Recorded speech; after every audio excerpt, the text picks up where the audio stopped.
Good evening students. Last class chemistry la நம்ம என்ன பார்த்தோம்? Chemical reactions பார்த்தோம் இல்லையா? So அதோட continuation வந்துட்டு இன்னைக்கு பார்க்கலாம். So chemical reaction ல வந்துட்டு already நம்ம different types of chemical reactions பார்த்திருக்கோம்.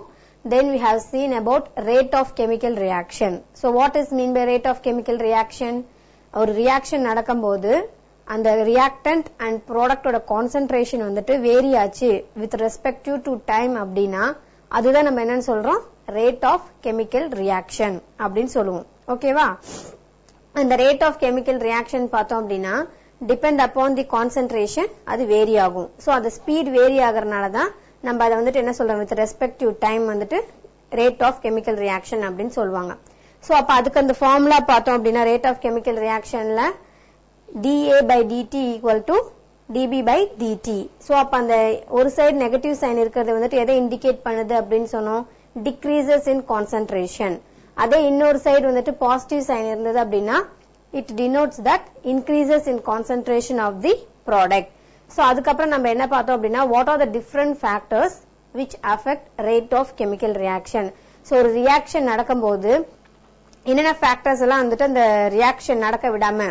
தடுக்கலாம் அப்படினு பார்த்தோம்னா there are various factors அதுல இங்க 5 factors கொடுத்திருக்காங்க என்னென்னன்னு பார்த்தோம்னா the first one is nature of the reactant so எந்த substance போய் react ஆக போதோ அந்த நேச்சர் பொறுத்து ரியாக்ஷன் வந்துட்டு மாறும் அப்படினு சொல்றாங்க next one concentration of the reactant so நம்ம எடுத்துக்கிட்ட கூடிய reactant வந்துட்டு எந்த அளவுக்கு அது கான்சென்ட்ரேட்டடா இருக்குது 1 molarity எடுத்துக்கறோமா இல்ல 2 molarity 3 molarity so depend upon the concentration அந்த concentration depend பண்ணி கூட என்னாகலாம் அந்த chemical reaction அது affect பண்ணலாம் third one surface area of the reactant so நம்ம எந்த substance வந்துட்டு reactionக்கு எடுத்துக்கறோமோ அந்த substance உடைய area surface area so எந்த ஃபார்ம்ல இருக்கு சில இது powder ஃபார்ம்ல இருக்கலாம் something வந்துட்டு it may be in solid form so அது solid formல இருக்கும்போது அதோட surface area கம்மியா இருக்கும் powder formல இருக்கும்போது அதிகமா இருக்கும் so depend upon the surface area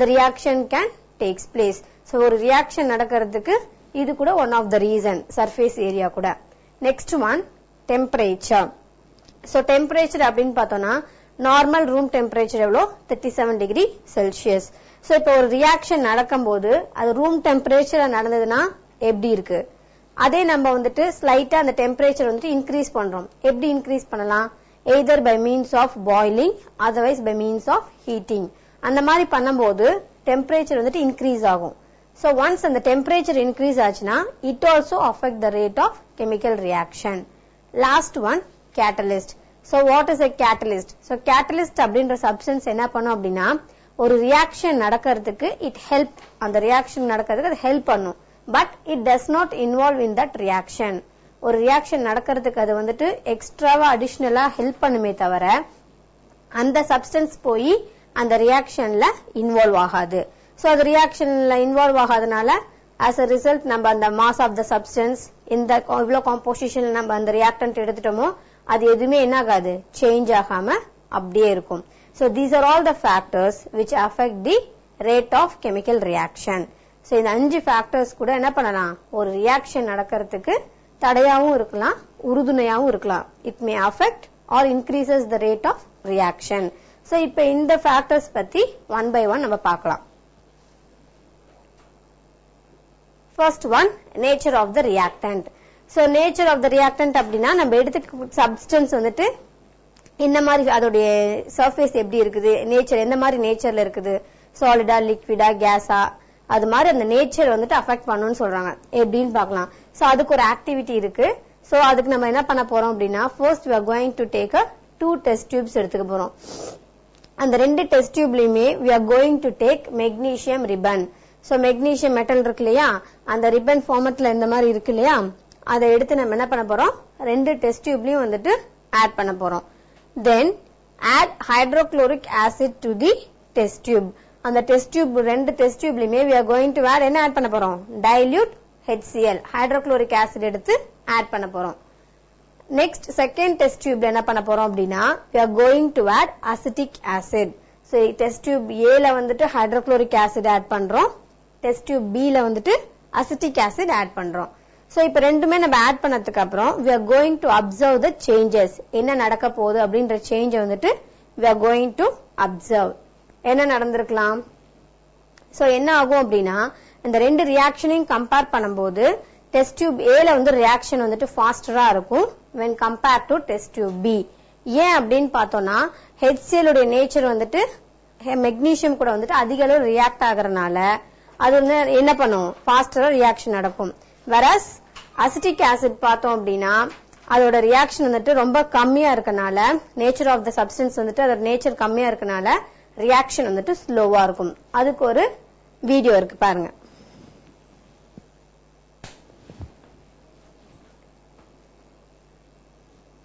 so இப்ப நம்ம என்ன பண்ண போறோம் அப்படின்னா HCl-ம் அதுக்கப்புறம் என்ன பண்ண போறோம்? அசிட்டிக் ஆசிட் ரெண்டையும் வந்துட்டு ரெண்டு டெஸ்ட் டியூப்ல வந்துட்டு ஆட் பண்ணி என்ன ஆகுதுன்னு பார்க்க போறோம்.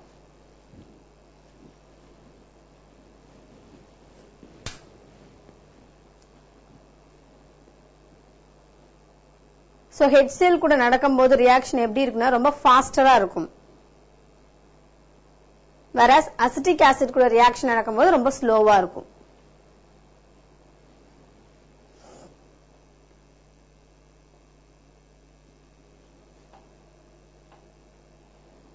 ஓகேவா? சோ அந்த பபிள்ஸ் மாதிரி வந்தது இல்லையா, அதான் வந்துட்டு HCl கூட ரியாக்ட் ஆகுறது. whereas அசிட்டிக் ஆசிட் கூட என்ன ஆகும்?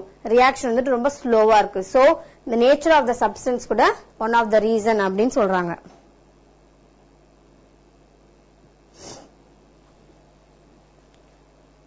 நல்லா லிசன் பண்ணி பாருங்க.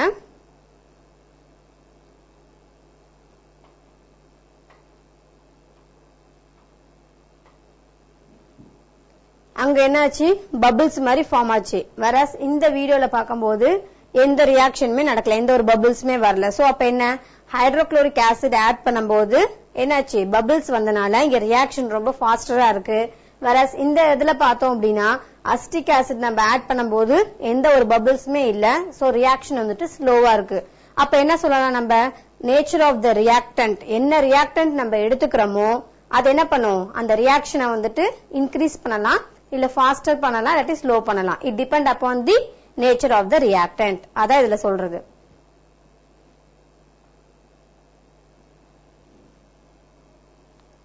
சோ இங்க பார்த்தோம் அப்படின்னா மெக்னீசியம் ரிப்பன் என்ன பண்ணுது அப்படின்னா it reacts with both hydrochloric acid and acetic acid. Hydrochloric acid கூடயும் இது ரியாக்ட் ஆகுது, இன்னொன்னு என்னது? அசிட்டிக் ஆசிட் கூடயும் ரியாக்ட் ஆகுதுன்னு சொல்றாங்க. சோ அந்த மாதிரி அது ரியாக்ட் ஆகும்போது reaction will be faster in with hydrochloric acid. hydrochloric acid கூட செய்யும்போது reaction ரொம்ப ஃபாஸ்டரா இருக்கு. அதே வந்துட்டு அசிட்டிக் ஆசிட் கூட செய்யும்போது reaction வந்து ரொம்ப ஸ்லோவா இருக்கு அப்படின்னு சொல்றாங்க. சோ எதனாலன்னு பார்த்தோம்னா hydrochloric acid is more reactive than acetic acid. நம்ம அசிட்டிக் ஆசிட கம்பேர் பண்ணும்போது என்னது? ஹைட்ரோகுளோரிக் ஆசிட் வந்துட்டு ரொம்ப ஃபாஸ்டா react ஆகறனால it is more reactive அப்படின்னு சொல்லிருக்காங்க. சோ அப்ப இத வச்சு நம்ம என்ன இன்ஃபர் பண்ணலாம் அப்படின்னு பார்த்தோம்னா it shows that nature of the reactant influences the rate of reaction. ஒரு ரியாக்ஷன் நடக்கிறதுக்கு அந்த சப்ஸ்டன்ஸ் உடைய நேச்சர் கூட one of the reason, one of the factor அப்படின்னு சொல்றாங்க. next one, concentration of the reactant. So அடுத்தது என்ன நம்ம சொல்லிருக்கோம்? கான்சென்ட்ரேஷன். நம்ம எந்த ரியாக்டன்ட், எந்த சப்ஸ்டன்ஸ் வந்துட்டு கெமிக்கல் ரியாக்ஷனுக்கு எடுத்துக்கிறோமோ அந்த சப்ஸ்டன்ஸ் உடைய கான்சென்ட்ரேஷன் பொறுத்து கூட இந்த ரியாக்ஷன் வந்துட்டு ஃபாஸ்டராவோ இல்லாட்டி வந்துட்டு ஸ்லோவாவோ நடக்கலாம் அப்படின்ட்டு. சோ அப்ப நம்ம இந்த ஆக்டிவிட்டில என்ன பண்ண போறோம் அப்படின்னா we are going to take zinc எடுத்துக்கிறோம் டெஸ்ட் டியூப்ல. ரெண்டு டெஸ்ட் டியூப்லயுமே we are going to take zinc. அந்த zinc கூட நம்ம ஃபர்ஸ்ட் வந்துட்டு என்ன பண்ண போறோம்? டெஸ்ட் டியூப் A ல வந்துட்டு we are going to add 5 ml of 1 molarity hydrochloric acid. So we are going to take two test tubes. ரெண்டு டெஸ்ட் டியூப் எடுத்துக்கிறோம். சோ இந்த ரெண்டு டெஸ்ட் டியூப்ல வந்துட்டு இது test tube A, this one test tube B. என்ன பண்ண போறோம் அப்படின்னா we are going to take zinc 3 grams வந்துட்டு zinc எடுத்துக்கிறோம். ரெண்டு டெஸ்ட் டியூப்லயும் ஒரே மாதிரி zinc granules எடுத்துக்கிறோம். சோ இந்த zinc granules எடுத்ததுக்கு அப்புறம் first test tube A test டியூப்ல நம்ம என்ன பண்ண போறோம்? 5 ml இருக்கக்கூடிய 1 molarity hydrochloric acid வந்துட்டு ஆட் பண்றோம். இதுல என்ன ஆட் பண்றோம்? 1 molarity இருக்கக்கூடிய HCl வந்துட்டு 5 ml ஆட் பண்றோம். simultaneous-ஆ அதே மாதிரி செகண்ட் டெஸ்ட் டியூப்ல என்ன பண்ண போறோம் அப்படின்னா we are going to add 2 molarity HCl 2 molarity இருக்கக்கூடிய HCl நம்ம வந்துட்டு அதே 5 ml வந்துட்டு ஆட் பண்றோம். சோ அப்படி ஆட் பண்ணிட்டு நம்ம சேஞ்சஸ் அப்சர்வ் பண்ணி பார்த்தோம் அப்படின்னா ஃபர்ஸ்ட் டெஸ்ட் டியூப் கம்பேர் பண்றதை விட செகண்ட் டெஸ்ட் டியூப்ல ரியாக்ஷன் வந்து ரொம்ப ஃபாஸ்டரா இருக்கும். ஏன் அப்படின்னு பார்த்தோம்னா கான்சென்ட்ரேஷன் இதை விட இங்க என்ன இருக்கு ஜாஸ்தியா இருக்கு. சோ அப்ப இன்க்ரீசஸ் இன் கான்சென்ட்ரேஷன் கூட ஒன் ஆஃப் த ரீசன் இருக்கு எதுக்கு ஒரு ரியாக்ஷன் நடக்கிறதுக்கு ஒரு காரணமா இருக்கு அப்படின்னு சொல்றாங்க.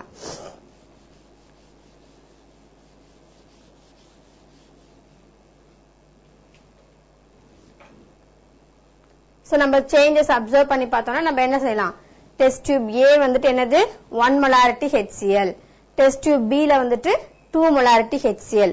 சோ அப்ப 2 molarity HCl பாக்கும்போது எப்படி இருக்கு நமக்கு ரியாக்ஷன் வந்துட்டு நல்லா ஃபாஸ்டரா நடந்திருக்கனால brisk effervescence and there is also some changes. A வை கம்பேர் பண்ணும்போது B ல வந்துட்டு சேஞ்சஸ் நமக்கு நோட்டபிளா தெரியுது இல்லையா. சோ அதனால தான் என்ன சொல்றாங்க கான்சென்ட்ரேஷன் கூட ஒரு factor which affect the chemical reaction. So இந்த கெமிக்கல் ரியாக்ஷனை வந்துட்டு அஃபெக்ட் பண்றதுக்கு கான்சென்ட்ரேஷன் கூட ஒன் ஆஃப் த ரீசன் அப்படின்னு சொல்றாங்க. சோ கிரானுலேட்டட் ஜிங்க் வந்துட்டு 1 molarity இருக்கக்கூடிய HCl கூட ரியாக்ட் ஆகுது. இந்த இடத்துல 2 molarity இருக்கக்கூடிய HCl கூட ரியாக்ட் ஆகுது. சோ அந்த மாதிரி ரியாக்ட் பண்ணி பார்க்கும்போது evolution of hydrogen gas is more from test tube B. So B test டியூப்ல இருந்து ஹைட்ரஜன் அதிக அளவுல வந்துட்டு வெளியில வந்தது. எதனால அப்படின்னா மோர் ரியாக்டிவ் அப்படின்றனால. whereas A test tube la less amount of hydrogen is evolved due to less reactive. So அப்ப test tube B தான் என்னது அதிக அளவுல வந்துட்டு ஹைட்ரஜன் கேஸ வெளியில விட்டுருக்கு. This is because 2 molarity HCl acid is more concentrated than 1 molarity. So அப்ப concentration is also one of the reason which affect the chemical reaction. So இப்ப as a result நம்ம என்ன இன்ஃபர் பண்ணலாம் அந்த இடத்துல எவ்வளவு கான்சென்ட்ரேஷன் அதிகமா இருக்கோ அந்த அளவுக்கு வந்துட்டு greater will be the rate of reaction. concentration அதிகமா இருந்ததுன்னா reaction உடைய ரேட் வந்துட்டு அதிகமாவும் ஃபாஸ்டராவும் இருக்கும். concentration கம்மியா இருந்ததுன்னா அந்த reaction உடைய ரேட்டும் வந்துட்டு it will be very slow. இதுதான் வந்துட்டு concentrationக்கு. third one என்னது surface area of the reactant. next என்ன surface area. so what is mean by surface area? நம்ம எந்த சப்ஸ்டன்ஸ் எடுத்துட்டோமோ அது சுத்தி இருக்கக்கூடிய இடம் இருக்கு இல்லையா அடர்த்தி டென்சிட்டி சர்ஃபேஸ் ஏரியா அதை சுத்தி அத எந்த அளவுக்கு இருக்கோ அதுக்கேற்ற மாதிரி ரியாக்ஷன் வந்துட்டு வேரி ஆகும் அப்படின்னு சொல்றாங்க. So we are going to take powdered calcium carbonate in beaker A. So 2 beaker எடுத்துக்கிறோம். அதுல பீக்கர் A ல வந்துட்டு கால்சியம் கார்பனேட் எந்த ஃபார்ம்ல எடுத்துக்கிறோம் பவுடர் ஃபார்மட்ல எடுத்துக்கிறோம். அதே மாதிரி we are going to take marble chips அந்த சுண்ணாம்பு கட்டி இருக்கு இல்லையா அத வந்துட்டு இன்னொரு பீக்கர்ல எடுத்துக்கிறோம். சோ A ல வந்துட்டு powdered calcium carbonate whereas B பீக்கர்ல என்ன பண்றோம் சிப்ஸ் அதாவது சுண்ணாம்பு கட்டியே இருக்கு இல்லையா சாலிட் ஃபார்ம்ல அத வந்துட்டு எடுத்துக்கிறோம் பீக்கர் B ல. நெக்ஸ்ட் என்ன பண்ண போறோம் அப்படின்னா 2 பீக்கர்லயுமே we are going to add hydrochloric acid. So அப்ப hydrochloric acid ஆட் பண்ணி பார்க்கும்போது என்ன மாதிரி சேஞ்சஸ் நமக்கு தெரியும் பவுடர் ஃபார்ம்ல இருக்கிறது வந்துட்டு A whereas மைதா பவுடர் ஃபார்ம்ல இருக்க கால்சியம் கார்பனேட் இது வந்துட்டு என்னது மார்பிள் சிப்ஸ் சுண்ணாம்பு கட்டி இருக்கு இல்லையா அது. சோ ரெண்டையும் நம்ம ஆட் பண்ணதுக்கு அப்புறம் பவுடர் கால்சியம் கார்பனேட்ல வந்துட்டு ரியாக்ஷன் ரொம்ப ஃபாஸ்டரா இருக்கும். ஏன் அப்படின்னு பார்த்தோம்னா because powdered calcium carbonate offers large surface area. So சாதாரணமா இந்த சுண்ணாம்பு கட்டி இருக்குல்ல சின்ன சின்ன சிப்ஸ் ஃபார்மேட்ல அதுல இருக்கிற சர்ஃபேஸ் ஏரியாவை விட பவுடர் ஃபார்மட்ல இருக்கக்கூடிய கால்சியம் கார்பனேட்ல சர்ஃபேஸ் ஏரியா அதிகமா இருக்கனால இங்க ரியாக்ஷன் வந்துட்டு ஃபாஸ்டராவும் நல்ல வெல் டெவலப்டாவும் இருக்கு. எதுல பவுடர் கால்சியம் கார்பனேட்ல. whereas இதுல பார்த்தோம் அப்படின்னா கால்சியம் கார்பனேட் மார்பிள் சிப்ஸ் எடுத்துட்டோம் இல்லையா சின்ன சின்ன கட்டியா அதுல பார்த்தோம் அப்படின்னா ரியாக்ஷன் வந்துட்டு ரொம்ப ஸ்லோவா இருக்கு. ஏன் அப்படின்னு பார்த்தோம்னா surface area is less when compared to powdered calcium carbonate. So அப்ப இதுல இருந்து நம்ம என்ன இன்ஃபர் பண்றோம் greater the surface area greater is the rate of reaction. Surface area அதிகமா இருந்ததுன்னா ரியாக்ஷன் எப்படி இருக்கும் நம்ம ஃபாஸ்டராவும் குயிக்காவும் இருக்கும் அப்படின்றாங்க. ஓகே சோ இதான் வந்துட்டு third one surface area of the reactant. Next one, temperature. So temperature அப்படினு பார்த்தோம்னா it is also one of the factor which affects the rate of chemical reaction. So அப்ப இதுல வந்துட்டு இதுக்கு ஒரு ஆக்டிவிட்டி கொடுத்திருக்காங்க. We are going to take 3 gram of marble chip. அந்த சுண்ணாம்பு கட்டி இருக்கு இல்லையா, அதை எடுத்துக்க போறோம் ஒரு பீக்கர்ல. Then we are going to add 5 ml of hydrochloric acid. ஒரு பீக்கர்ல நம்ம என்ன எடுத்துக்கிறோம், மார்பிள் சிப்ஸ் எடுத்துக்கிறோம். இதுல வந்துட்டு அந்த இது சுண்ணாம்பு கட்டி இருக்கு இல்லையா, அதை நம்ம எடுத்துக்கிறோம். தென் அதுல நம்ம என்ன ஆட் பண்றோம் அப்படின்னு, இது வந்து marble chips. Then we are going to add 5 ml என்ன ஆட் பண்ண போறோம், HCl ஹைட்ரோகுளோரிக் ஆசிட் ஆட் பண்றோம். ஆட் பண்ணதுக்கு அப்புறம் பார்த்தோம்னா ரியாக்ஷன் வந்துட்டு ரெண்டும், இங்க வந்துட்டு HCl ஆட் பண்ணனால லிட்டில் பிட் என்ன இருக்கும், அது அப்படியே வந்துட்டு டிசால்வ் ஆயிருக்கும். we can see the changes. Next என்ன பண்ண போறோம் அப்படின்னா, அதே பீக்கரை வந்துட்டு we are going to heat. அது ஹீட் பண்ணதுக்கு அப்புறம் பார்த்தோம்னா அந்த ரியாக்ஷன் வந்துட்டு இன்னும் ஃபர்தரா ஃபாஸ்டரா இருக்கு. சோ ஏன் அப்படின்னு பார்த்தோம்னா it is due to the temperature. Normal room டெம்பரேச்சர்ல கம்பேர் பண்றதை விட அதை ஹீட் பண்ணதுக்கு அப்புறம் ரியாக்ஷன் எப்படி இருக்கு, ரொம்ப ஃபாஸ்டரா இருக்கு அப்படின்னு சொல்றாங்க. So from this we can infer that நம்ம என்ன முடிவுக்கு வரலாம், டெம்பரேச்சர் கூட one of the factor which affect the rate of chemical reaction.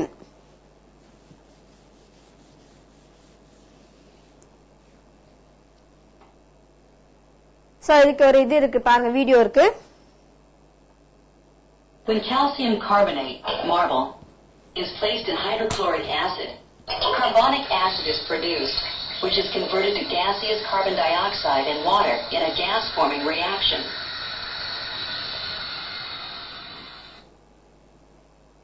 So இந்த ஆக்டிவிட்டில என்ன சொல்லிருக்காங்க, கால்சியம் கார்பனேட் நம்ம எடுத்து டைல்யூட் ஹைட்ரோகுளோரிக் ஆசிட் ஆட் பண்ணோம் அப்படின்னா அந்த பிரிஸ்க் எஃபர்வசன்ஸோட நமக்கு என்ன கிடைச்சது, அந்த கேஸ் வெளில வந்துச்சு.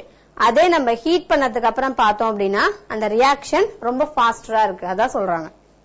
When calcium carbonate marble is placed in hydrochloric acid, carbonic acid is produced, which is converted to gaseous carbon dioxide and water in a gas-forming reaction. So இதான் வந்துட்டு temperature is also one of the reason to affect chemical reaction. So இப்ப இதுல என்ன நடந்திருக்கு, அந்த marble chip நம்ம எடுத்து என்ன பண்றோம், ஹைட்ரோகுளோரிக் ஆசிட்ல ஆட் பண்ணும்போது பிரிஸ்க் எஃபர்வசன்ஸோட கார்போனிக் ஆசிட் வந்துட்டு ப்ரொடியூஸ் ஆச்சு. சோ இது நார்மல் ரூம் டெம்பரேச்சர்ல வந்துட்டு இந்த மாதிரினா நம்ம அதை ஹீட் பண்ணனும்னா ரொம்ப ஃபாஸ்டரா அந்த ரியாக்ஷன் நடக்குது. So temperature is also one of the reason which affects the rate of chemical reaction. Last one வந்துட்டு catalyst.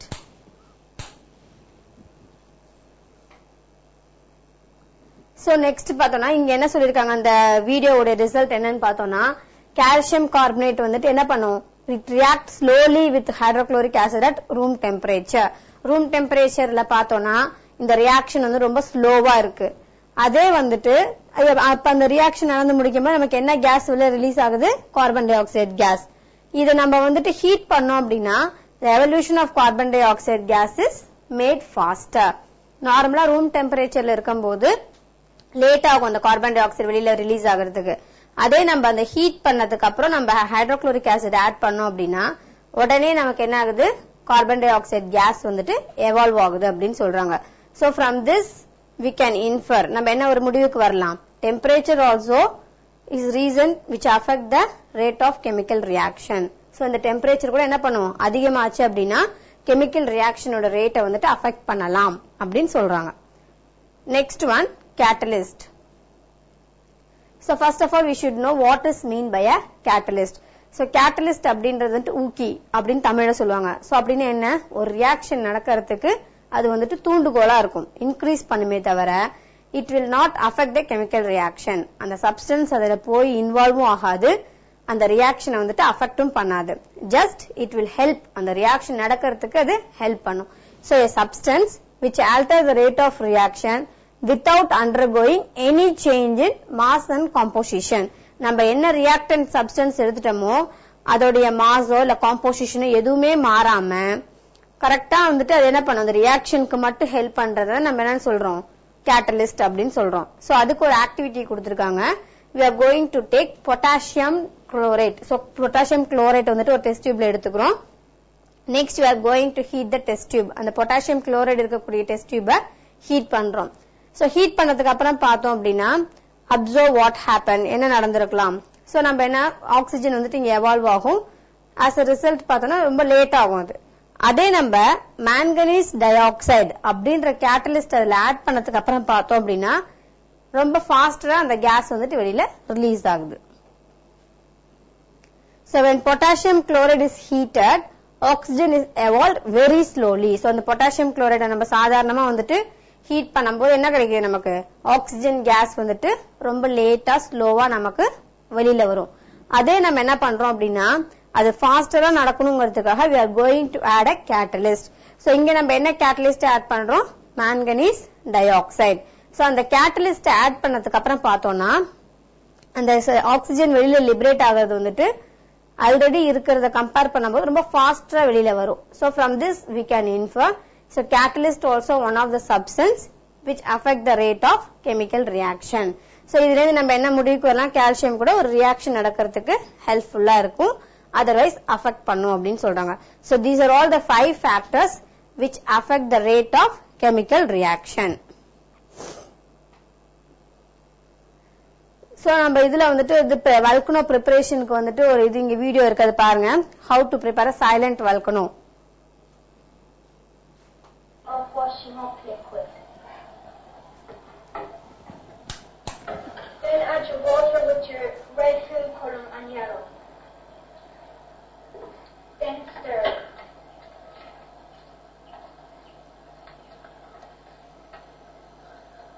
Then put in your baking soda.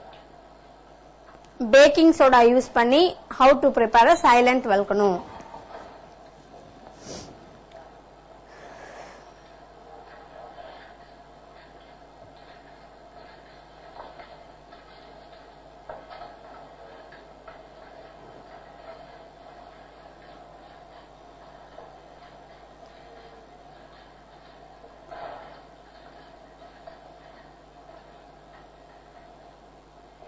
If you think it's a bit too thick, add some more water.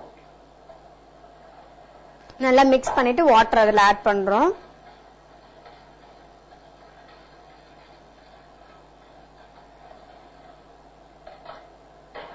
Now pour in your mixture into the volcano.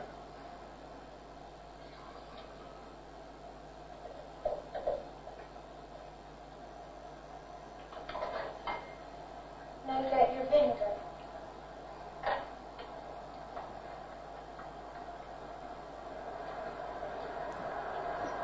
And this is our eruption. so silent volcano prepare பண்றதுக்கு என்ன எதை use பண்ணி செய்யலாம், baking soda. so baking soda use பண்ணி பார்த்தோம்னா ரொம்ப விக்ரஸா இல்லாம சைலண்டா அது எரப்ட் ஆகுறதுனால நம்ம என்ன சொல்றோம், சைலண்ட் volcano அப்படின்றோம். so ஆல்ரெடி நம்ம முன்னாடி வந்து அமோனியம் டைக்ரோமேட் யூஸ் பண்ணி பார்த்தோம் இல்லையா, விக்ரஸ் volcano. அப்படியே டெபாசிட் ஆக ஆக அது அப்படியே என்ன ஆகும், அமோனியம் டைக்ரோமேட் வந்துட்டு நமக்கு அது லைக் லிட்டில் பிட் நம்ம ஆட் பண்ண அது volcano வந்துட்டு எரப்ட் ஆயிட்டே இருக்கும். so அதுல பார்த்தோம்னா அது விக்ரஸ் volcano. so இது வந்துட்டு சைலண்ட் volcano. ஓகேவா. so இது எதை யூஸ் பண்ணி பண்றாங்க, பேக்கிங் சோடா. so நெக்ஸ்ட் நம்ம என்ன பார்க்க போறோம் அப்படின்னா acid, bases and salt, next topic. so நம்ம இப்ப கெமிக்கல் ரியாக்ஷன்ல வந்துட்டு ரேட் ஆஃப் கெமிக்கல் ரியாக்ஷன்ஸ் வரைக்கும் பார்த்தோம், என்னென்ன ஃபேக்டர்ஸ் அஃபெக்ட் பண்ணுது அப்படின்ட்டு. Next we are going to see the topic, இதே கெமிக்கல் ரியாக்ஷன்ல இருக்க அடுத்த டாபிக் என்னன்னு பார்த்தோம்னா acid, bases and salt. so first of all you should know what is an acid, base and salt. so acid அப்படின்றது என்ன, it consists of replaceable hydrogen ions. so hydrogen ions வந்துட்டு இருந்தது அப்படின்னா replace பண்ற மாதிரி அது வந்துட்டு acid. அதே வந்துட்டு ஹைட்ராக்சில் அயான்ஸ் இருந்ததுன்னா அதுதான் வந்துட்டு பேஸ். எப்ப நமக்கு ஒரு சால்ட் கிடைக்கும் அப்படின்னு பார்த்தோம்னா when an acid and base react together, ஒரு ஆசிடும் பேஸும் ரியாக்ட் ஆச்சு அப்படின்னா ரெண்டு நியூட்ரலைஸ் ஆகி நமக்கு கிடைக்கக்கூடிய காம்பவுண்ட் தான் சால்ட். சோ இதுல நம்ம ஃபர்ஸ்ட் வந்துட்டு இன்னைக்கு ஆசிட் பத்தி பார்க்கலாம். ஓகே. சோ ஆசிட்ஸ், சோ இது மூணுமே நம்ம ஆசிட் ஆகட்டும் இல்ல பேஸ், சால்ட்ஸ் எல்லாமே நம்மளோட டெய்லி லைஃப்ல நம்ம என்ன பண்றோம், யூஸ் பண்ணிட்டு தான் இருக்கோம். சோ எக்ஸாம்பிள் ஃபார் ஆசிட், என்ன ஆசிட் நம்ம வந்து நம்ம டெய்லி லைஃப்ல யூஸ் பண்றோம். சோ லேப்ஸ்ல எல்லாம் நம்ம என்ன யூஸ் பண்றோம், hydrochloric acid, sulphuric acid, nitric acid, இது மாதிரி டிஃபரெண்ட் ஆசிட்ஸ் எல்லாம் இருக்கு. அதே மாதிரி நம்ம சாப்பிடக்கூடிய ஃபுட்ல கூட என்ன இருக்கு, நிறைய ஆசிட்ஸ் இருக்கு. ஃபார் எக்ஸாம்பிள் ஆரஞ்சு லெமன் அதுல என்ன ஆசிட் இருக்கு சிட்ரிக் ஆசிட் அதே மாதிரி ஆப்பிள் என்ன இருக்கு மேலிக் ஆசிட் கிரேப்ல வந்து டார்டாரிக் ஆசிட் சோ நம்ம சாப்பிடக்கூடிய ஃபுட்ல வந்துட்டு நம்ம டெய்லி லைஃப்ல நம்ம யூஸ் பண்ணக்கூடிய திங்ஸ்ல கூட ஆசிட்ஸ் பிரசன்ட் ஆயிருக்கு அப்படின்னு சொல்றாங்க அதே மாதிரி நெக்ஸ்ட் வந்துட்டு base is nothing but hydroxyl ions இருக்கிறது சோடியம் ஹைட்ராக்சைடு பொட்டாசியம் ஹைட்ராக்சைடு இந்த மாதிரிலாம் சொல்றோம் இல்லையா அது எல்லாமே வந்துட்டு பேஸ் இது ரெண்டுக்கும் என்ன டிஃபரன்ஸ் ஆசிட் அண்ட் பேஸ்க்கு என்ன டிஃபரன்ஸ் பார்த்தோம்னா ஆசிட் வந்துட்டு சோர் டேஸ்ட்ல இருக்கும் தட் இஸ் என்ன சொல்லலாம் தமிழ்ல சொல்லணும் புளிப்பு தன்மையோட இருக்கும் அதான் வந்துட்டு ஆசிட் whereas பேஸ் அப்படின்றது வந்துட்டு ஒரு மாதிரி துவர்ப்பு தன்மையோட இருக்கலாம் இல்லாட்டி வந்துட்டு கசப்பு தன்மையோட இருக்கும் பிட்டர் இன் டேஸ்ட்னு சொல்லுவாங்க எது பேசஸ் அடுத்தது சால்ட் தெரியும் ஆஸ் யூஷுவல் சால்ட் என்ன மாதிரி இருக்கும் உவர்ப்பு தன்மை சால்ட் இன் நேச்சர் அப்படின்றது வந்துட்டு உப்பு எப்படி இருக்கும் நமக்கு உப்பு கறிக்குது இல்லையா உவர்ப்பு அந்த டேஸ்ட்ல இருக்கும் சோ எல்லாமே நம்மளுடைய டெய்லி லைஃப்ல யூஸ் பண்ணக்கூடிய திங்ஸ் தான் சோ நம்ம எடுத்துக்கிட்ட அந்த ஆசிட் வந்துட்டு என்ன ஃப்ரூட் ஜூஸா இருக்கலாம் இல்லாட்டி டிட்டர்ஜென்ட் இல்லாட்டி மெடிசனா இருக்கலாம் சோ அப்ப அந்த ஃப்ரூட் ஜூஸ் அப்படின்றது வந்துட்டு it is an example for acid நம்ம ஃப்ரூட்ஸ்ல எல்லாம் மோஸ்டா என்ன இருக்குது ஆசிட்ஸ் இருக்கு கிரேப்ஸ்ல டார்டாரிக் ஆசிட் ஆரஞ்சுல சிட்ரிக் ஆசிட் ஆப்பிள்ல வந்துட்டு மேலிக் ஆசிட் இது மாதிரி நிறைய ஆசிட் இருக்கு டிட்டர்ஜென்ட் அப்படின்றது வந்துட்டு சோப் இது இருக்கு இல்லையா வாஷிங் பவுடர் வாஷிங் சோப் எல்லாம் இருக்கு இல்லையா அதெல்லாம் எதுல இருந்து மேனுஃபேக்சர் பண்றாங்க with the help of bases அதுக்கப்புறம் மெடிசன் வந்துட்டு என்ன சம்டைம்ஸ் வந்துட்டு அது ப்ரிப்பேர் பண்ணும்போது ஆசிட் பேசஸ் எல்லாம் ஆட் பண்ணலாம் சால்ட்ஸ் எல்லாம் ஆட் பண்ணலாம் சோ அப்ப இது எல்லாமே என்னது நம்ம டெய்லி லைஃப்ல யூஸ் பண்ணக்கூடியதுதான் next one they play a key role in day to day activities நம்ம செய்யக்கூடிய ஒவ்வொரு ஆக்டிவிட்டீஸ்லயுமே வந்துட்டு எதனா ஒரு இடத்துல கண்டிப்பா இந்த ஆசிடோ இல்ல பேஸ் அதர்வைஸ் சால்ட்ஸ் வந்துட்டு இன்வால்வ் ஆயிருக்கும் our body metabolism is carried out by means of hydrochloric acid secreted in our stomach for example நம்ம இதே எடுத்துட்டோம் அப்படின்னா ஹியூமன் பாடியே எடுத்துட்டோம் அப்படின்னா நம்மளுடைய உடம்புல வந்துட்டு நம்ம ஸ்டொமக்ல வந்துட்டு ஒரு ஆசிட் செக்ரீட் ஆகுது it is nothing but HCl so அந்த HCl வந்துட்டு ஆக்சன்டிக் செல்ஸ் அப்படின்ற செல்ஸ் வந்துட்டு அந்த HCl நம்ம ஸ்டொமக்ல வந்துட்டு செக்ரீட் பண்ணும் சோ நம்ம வந்துட்டு கரெக்டா அந்த டைமுக்கு சாப்பிடல அப்படின்னா ஒரு மாதிரி என்ன இருக்கும் ஸ்டொமக்ல ஒரு இரிட்டேஷன் இருக்கும் it is nothing but secretion of acid அதனாலதான் நேரத்துக்கு சாப்பிட சொல்றாங்க சப்போஸ் அந்த டைமுக்குள்ள நீ சாப்பிடல அப்படின்னா அந்த ஆசிட் என்ன பண்ணும் நம்ம குடல்ல அப்படியே அரிக்க ஆரம்பிச்சிடும் அதான் என்னது அல்சர் அப்படின்னு சொல்லுவாங்க சோ அந்த குடலை வந்துட்டு அது அரிக்க ஆரம்பிச்சிருச்சு அப்படின்னா அரிக்கிறது அப்படின்னா கொரோசிவ் இன் நேச்சர் அது அப்படியே சாப்பாடுக்கு என்ன பண்ணும் அந்த ஆசிட் செக்ரீட் ஆக அந்த குடலை வந்துட்டு கொஞ்சம் கொஞ்சமா அப்படியே என்ன பண்ணுவோம் சாப்பிடும் அது புண்ணாகுது இல்லையா அதான் நமக்கு அல்சர் ஃபார்ம் ஆகுறது சோ அதனாலதான் கரெக்ட் டைம்க்கு வந்துட்டு நேரத்துக்கு சாப்பிடணும் அப்படிம்பாங்க சோ அப்ப என்ன HCl இஸ் நத்திங் பட் நம்ம பாடியிலேயே செக்ரீட் ஆகக்கூடிய ஒரு ஆசிட் நம்மளுடைய டே டு டே லைஃப் ஆக்டிவிட்டீஸ்ல இன்வால்வ் ஆயிருக்கு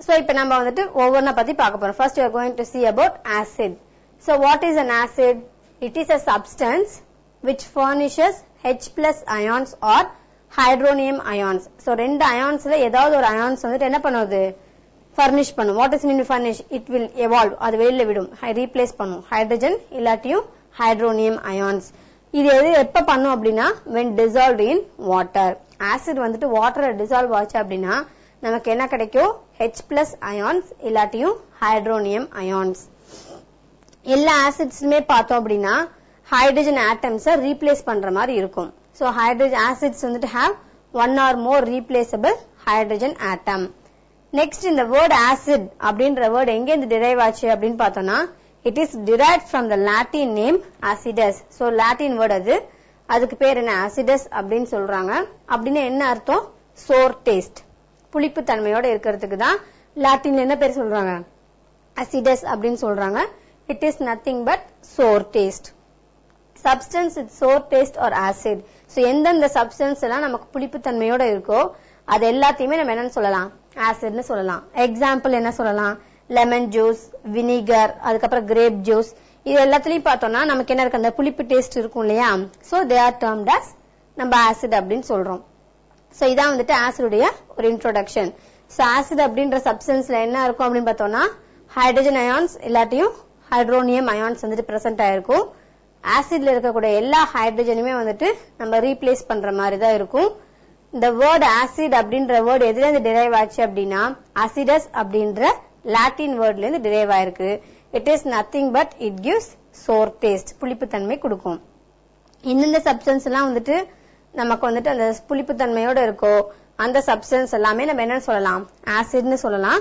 ஆசிட்க்கு எக்ஸாம்பிள் எதெல்லாம் சொல்லலாம்? லெமன் ஜூஸ், வினிகர், தென் கிரேப் ஜூஸ். இது மட்டும் இல்லாம வேற எதெல்லாம் சொல்லலாம்?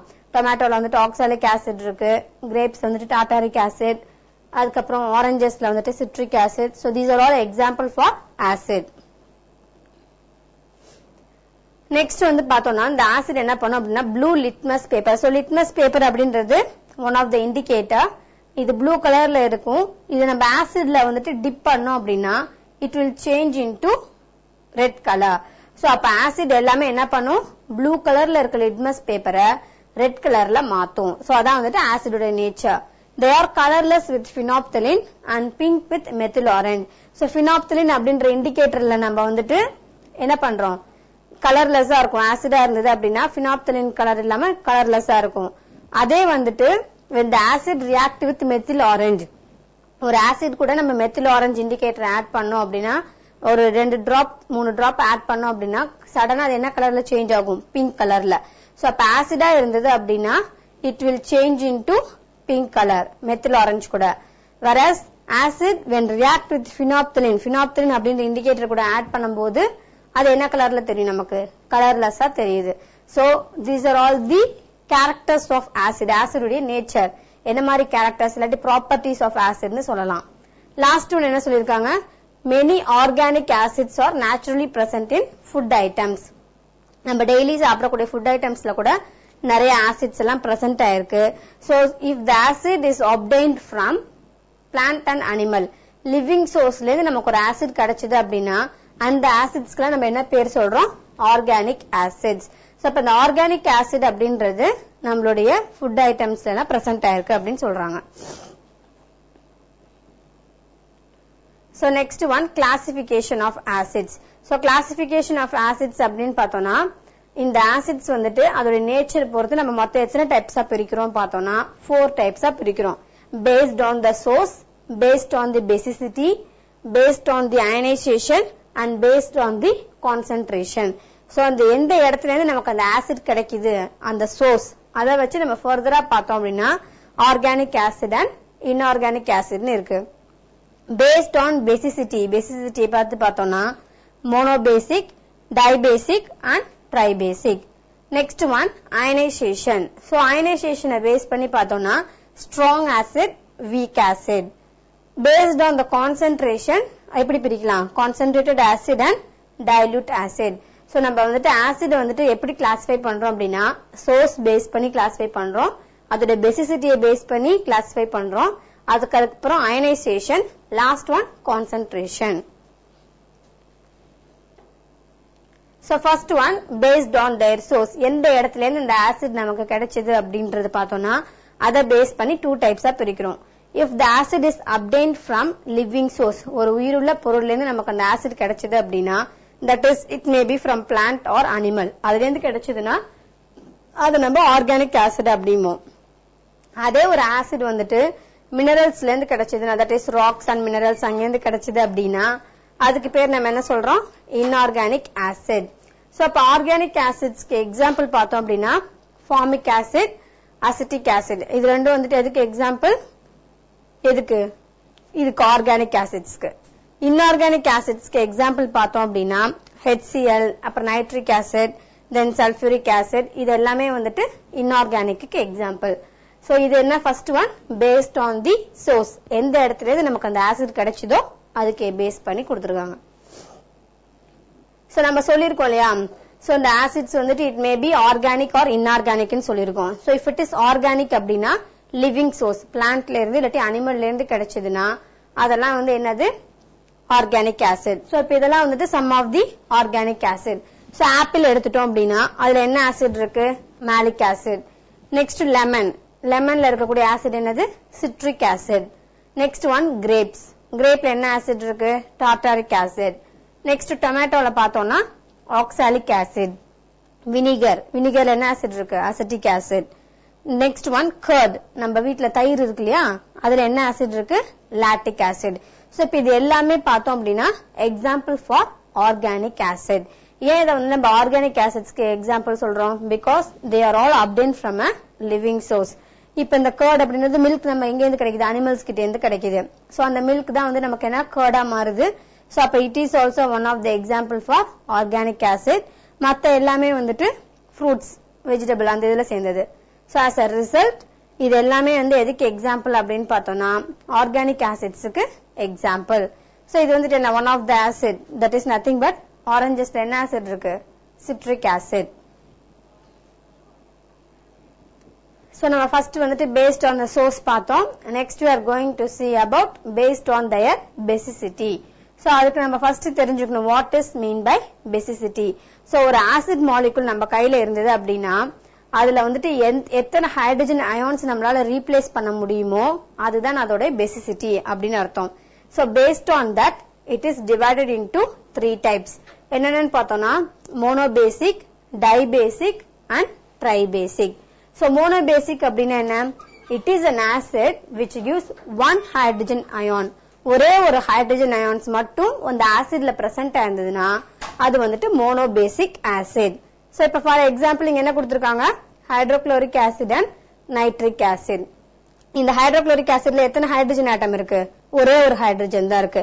சோ ஒரே ஒரு ஹைட்ரஜன் ஆட்டம் இருந்ததுன்னா it is an example for monobasic acid.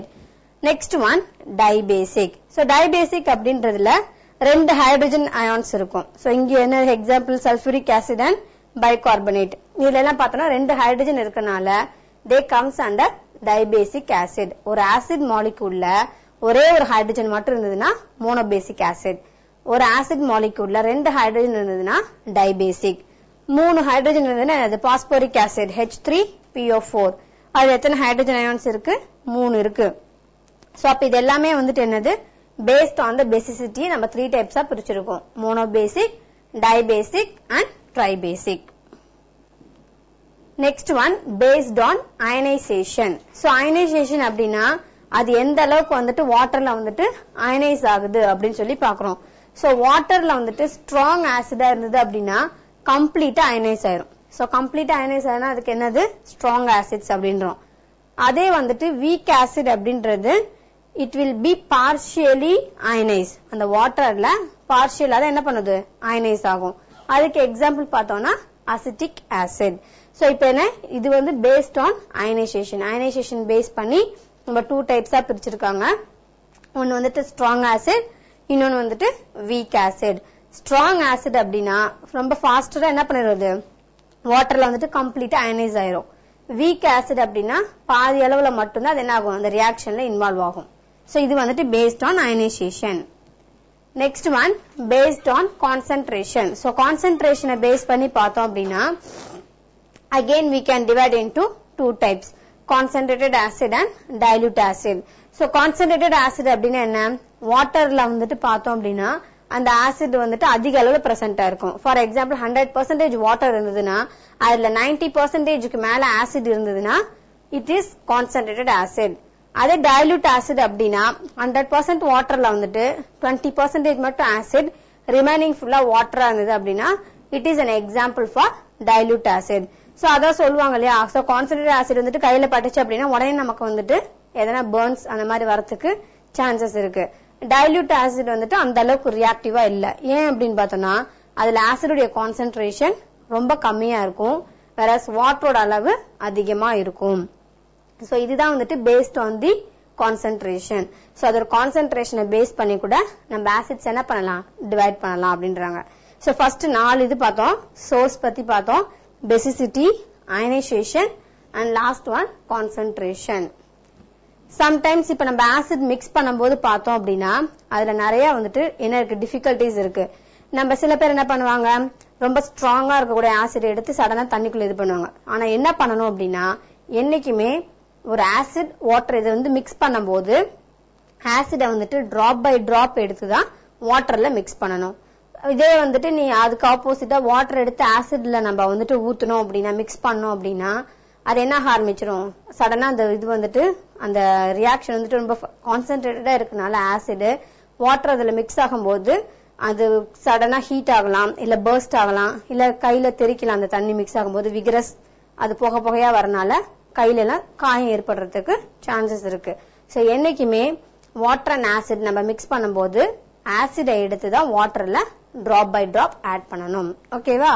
So care must be taken while mixing any concentrated mineral acid with water. எதனா ஒரு ஆசிட் எடுத்து நம்ம வாட்டர்ல மிக்ஸ் பண்ண போறோம் அப்படின்னா நல்ல ஒரு கேரோட நம்ம செய்யணும். என்ன அப்படின்னா the acid must always be added slowly to the water. Water கூட நம்ம என்ன பண்றோம், ஆசிடை எடுத்து ஸ்லோவா drop by drop நம்ம ஆட் பண்றோம் with constant stirring. அதை அப்படியே கலக்கிட்டு நம்ம என்ன பண்ணோம், மிக்ஸ் பண்றோம். If water is added to a concentrated acid, இதே அதுக்கு ஆப்போசிட்டா நம்ம வாட்டர் எடுத்து நம்ம என்ன பண்ணலாம், ஆசிட்ல ஆட் பண்ணோம் அப்படின்னா large amount of heat is generated. Heat அதிக அளவுல வெளியில வரும். அது நம்ம கையில எல்லாம் பட்டு நம்ம கையில வந்துட்டு காயம் ஏற்படுறதுக்கு சான்சஸ் இருக்கு. So the mixture splashes out of the container. So அந்த கொதிக்கிறனால அது அங்க அந்த பீக்கர்ல இருந்து வெளியில விழுகிறதுக்கு சான்சஸ் இருக்கு. அப்படி வெளியில விழுகும் போது கையிலயோ இல்ல பக்கத்துல ஏதாவது சப்ஸ்டன்ஸ் இருந்தாலும் அதுல வந்துட்டு அது போய் அஃபெக்ட் பண்றதுக்கு நிறைய சான்சஸ் இருக்கு. சோ என்னைக்குமே ஆசிட் அண்ட் வாட்டர் அதை மிக்ஸ் பண்ணும்போது it should be taken with very கேரோட நம்ம அதை எடுத்துக்கணும். சோ நெக்ஸ்ட் பார்த்தோம் அப்படின்னா chemical properties of acid. So chemical property இப்ப பார்த்ததுனா நம்ம என்ன கிளாசிபிகேஷன் பார்த்தோம். சோ கிளாசிபிகேஷன் அப்படின்னு பார்த்தோம் அப்படின்னா என்ன, எதை பேஸ் பண்ணி பிரிச்சிருக்கோம் அப்படின்னு. Next one chemical properties. So ஆசிட்க்குன்னு ஒரு ரியாக்ஷன் இருக்கு, ப்ராப்பர்ட்டிஸ் இருக்கு. அது என்னன்னு பார்த்தோம்னா ஒன் பை ஒன் பார்க்கலாம். Chemical properties. சோ கெமிக்கல் ப்ராப்பர்ட்டிஸ்னா அந்த ஆசிட் ஏதாவது ஒரு இது கூட ரியாக்ட் ஆகும்போது என்ன மாதிரி நமக்கு ப்ராடக்ட் கிடைக்குது அப்படின்னு பார்த்தோம்னா first one reaction with metals. ஒரு மெட்டல் கூட ரியாக்ட் ஆச்சுன்னா என்ன மாதிரி நமக்கு கிடைக்கும், reaction with metals. So metals கூட ஒரு ஆசிட் ரியாக்ட் ஆச்சுன்னா நமக்கு கிடைக்கக்கூடிய ப்ராடக்ட் வந்துட்டு salt and hydrogen. Metal when react with acid, ஒரு ஆசிட் கூட மெட்டல் ரியாக்ட் ஆச்சு அப்படின்னா நமக்கு என்ன ப்ராடக்ட் கிடைக்கும் அப்படின்னு பார்த்தோம்னா சால்ட் பிளஸ் ஹைட்ரஜன் கேஸ். இதுதான் நமக்கு ப்ராடக்டா கிடைக்கும். Next one reaction with metallic carbonate இல்லாட்டி பைகார்பனேட்.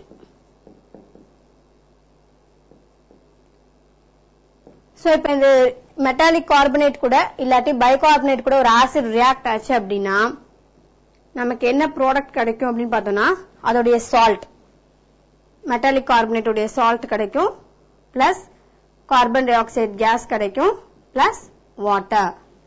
இது வந்துட்டு எப்ப நடக்கும் அப்படின்னா the reaction with metallic carbonate or bicarbonate. So இதுக்கு நெக்ஸ்ட் பார்த்தோம் அப்படின்னா மெட்டாலிக் ஆக்சைடு கூட reaction. Metallic oxide for example இப்ப காப்பர் ஆக்சைடு இருக்கு. அந்த காப்பர் ஆக்சைடு ஒரு ஆசிட் கூட ரியாக்ட் ஆச்சு அப்படின்னா நமக்கு என்ன கிடைக்கும், அந்த ஆக்சிஜனை வெளியில எவால்வ் பண்ணிட்டு அது இன்னொரு சால்ட்டா மாறிடும். Salt plus oxygen case. So அப்ப இங்க காப்பர் ஆக்சைடு வந்துட்டு பிளாக் கலர்ல இருக்கிறது அதோட சால்ட்டா மாறும்போது காப்பர் குளோரைடா மாறும்போது நமக்கு கிரீன் கலர்ல கிடைக்கும் காப்பர் குளோரைடு. சோ இது எப்ப நடக்கும், reaction with metallic oxide. Last one பார்த்தோம் அப்படின்னா reaction with water. So water கூட ஒரு ஆசிட் ரியாக்ட் ஆச்சு அப்படின்னா நமக்கு என்ன கிடைக்கும் அப்படின்னா hydronium ions plus chloride. So அப்ப இதுல இருந்து நம்ம என்ன சொல்லலாம், ஒரு ஆசிட் வந்துட்டு வாட்டரோட ரியாக்ட் ஆகும்போதுதான் நமக்கு என்ன கிடைக்கும், ரீப்ளேசபிள் ஹைட்ரஜன் அயான்ஸ் கிடைக்கும். எய்தர் ஹைட்ரோனியம் அயான்ஸா இருக்கலாம் இல்லாட்டி H+. ஆனா வாட்டர் இல்ல அப்படின்னா நம்ம ஆசிட்ல இருந்து ஹைட்ரஜன் அயான்ஸை ஸ்பிளிட் பண்ண முடியாது. So these are all the 4 reactions. அதாவது என்னது, கெமிக்கல் ப்ராப்பர்ட்டிஸ் ஆஃப் ஆசிட். ஒரு ஆசிட் வந்துட்டு மெட்டல் கூட ரியாக்ட் ஆச்சுன்னா நமக்கு என்ன ப்ராடக்ட் கிடைக்கும், சால்ட் அண்ட் ஹைட்ரஜன். அதே வந்துட்டு if it react with metallic carbonate and bicarbonate கூட ரியாக்ட் ஆச்சுன்னா நமக்கு வந்துட்டு salt, carbon dioxide gas and water கிடைக்கும். இந்த கார்பன் டை ஆக்சைடு கேஸ் எடுத்து நம்ம லைம் வாட்டர்ல ஆட் பண்ணோம் அப்படின்னா அது வந்துட்டு மில்கியா மாறும். That is white precipitate. எதனால அந்த மில்கியா மாறுதுன்னா it is nothing but formation of calcium carbonate. So next one பார்த்தோம் அப்படின்னா மெட்டாலிக் ஆக்சைடு கூட ரியாக்ட் ஆகும்போது salt and oxygen gas evolve ஆகும். Last one reaction with water. Water கூட ரியாக்ட் ஆச்சு அப்படின்னா ஆசிட்ல வந்துட்டு இருக்கக்கூடிய ஹைட்ரஜன் அயான்ஸ் நம்ம ரீப்ளேஸ் பண்ணலாம். Next one uses of acid அப்படின்னு பார்த்தோம்னா first of all sulphuric acid. அதுதான் என்னது கிங் ஆஃப் கெமிக்கல்ஸ் அப்படின்னு சொல்லுவோம். அந்த சல்ஃபியூரிக் ஆசிட் எல்லாம் எதுல ஆட் பண்றாங்க அப்படின்னு பார்த்தோம்னா கார் பேட்டரி எல்லாம் இருக்கு இல்லையா அதுல யூஸ் பண்றாங்க. அடுத்தது HCl ஹைட்ரோகுளோரிக் ஆசிட் பார்த்தோம் அப்படின்னா இந்த டாய்லெட்ஸ்ல எல்லாம் ஆசிட் யூஸ் பண்ணுவாங்க இல்லையா, so it is used as a cleaning agent. அது மட்டும் இல்லாம sodium benzoate that is benzoic acid அது நம்ம எங்க ஆட் பண்றோம்னா பிரிசர்வேட்டிவா ஆட் பண்ணுவாங்க. சோ இதே மாதிரி ஆசிட்ஸ்னால நமக்கு நிறைய யூஸ்ஃபுல் இருக்கு. ஓகேவா? சோ நம்ம நெக்ஸ்ட் கிளாஸ்ல பிரீஃபா கெமிக்கல் ப்ராப்பர்ட்டிஸ் ஆஃப் ஆசிடும் யூசஸ் பத்தி பார்க்கலாம். இன்னைக்கோட கிளாஸ் செஷன் ஓவர்ல நம்ம என்ன பார்த்திருக்கோம், ஆசிடுடைய ஜெனரல் இன்ட்ரோடக்ஷன், அதுக்கப்புறம் rate of chemical reaction affect பண்ணக்கூடிய ஃபேக்டர்ஸ் பார்த்தோம்.